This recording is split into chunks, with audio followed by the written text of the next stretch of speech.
Hello, and welcome to this week's Let's Talk About, where I talk about the cover video that I did this week. My name's Colin, and this is the Bari focused YouTube channel where I perform baritone sax arrangements of stuff and sometimes other instruments as well.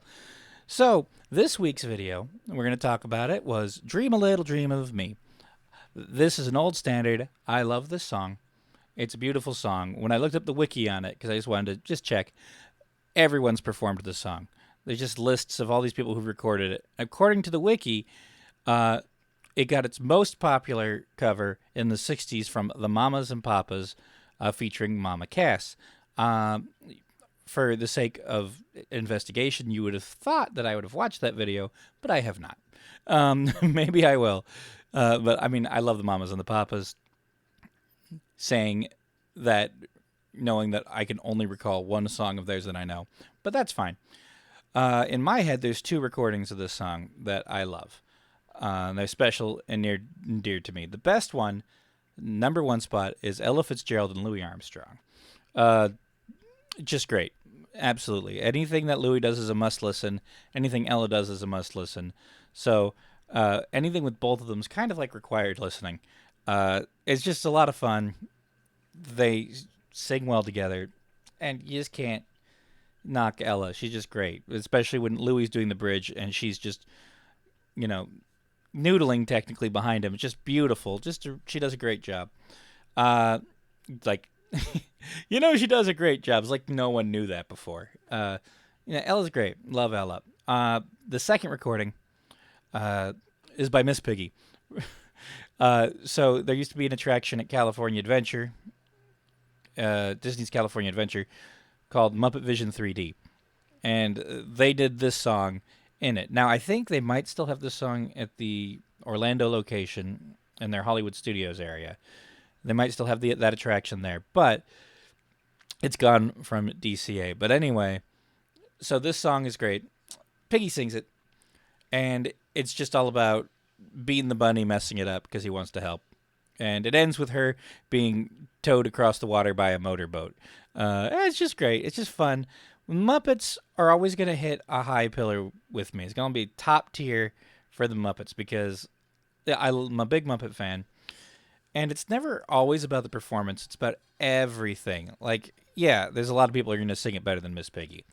But just, there's a whole charm to that, and it just sticks with you. So, as it stands, Ella Fitzgerald, Louis Armstrong, and then Miss Piggy right here.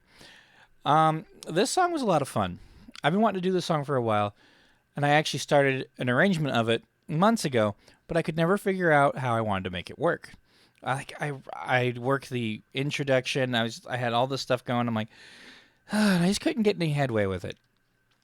And then last week I was just thinking about the tune, and I said, "Oh, that would be a nice way to do it." And it just hit me that I just wanted to start with a bass line, and then I just wanted to slowly introduce all the parts. And I was like, "Oh, okay, give it some space," because the hard thing with arranging for four baritone saxophones is that there's not a lot of space harmonically. From the low to the high, I have a small area where I can fit all four of those voices in, and it can get a little cramped sometimes, especially with this song, where it starts high and then does like a whole octave drop. It fills a lot of space, and you don't want the parts stepping on each other. And with baritone saxophones, you don't want it to sound muddy. So space and silence can be your friend with that kind of setup. So I was like, okay, I'm going to start. I'm going to do the baritone sax, and then I'm going to do the high part, and then I'm going to slowly add everything else in. And I made a conscious decision not to do a solo section on this, because I will do a lot of solo sections on jazz tunes. But this time I was like, I don't want to. I just want to state it, and I want to just finish it and just have it be a nice little performance. Not that jazz noodling is not nice. It's just I didn't feel like it needed it. And you gotta kind of trust your gut when you get that feeling. It's like, oh, didn't need it. I'm gonna leave it alone. Yeah, and then I was a little worried about the harmony part. So the last verse section, the last A section, I put in a harmony line, and I was like, oh, should it be above or below? And above harmonies can work; it sound really nice, but I don't know. Something was just speaking to me about the low part. I was like, okay, and I listened to the high part. I had it high, and I was like, oh, I don't know. So I went with low just to kind of get out of the way. I didn't feel like it was too muddy, and I felt like it kind of just made a nice little statement. And I feel like it came out really good.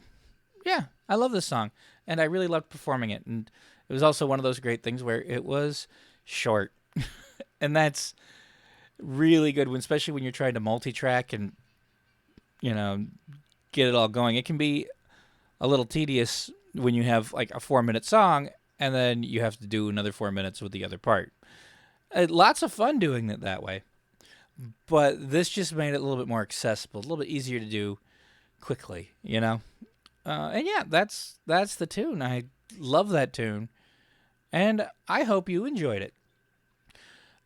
Thank you for listening to this video. If you please like the video, and if you want updates on when my next videos are released, you can subscribe, and YouTube will let you know when I put up a new video. Thank you so very much, and I hope you have a lovely day. Bye-bye.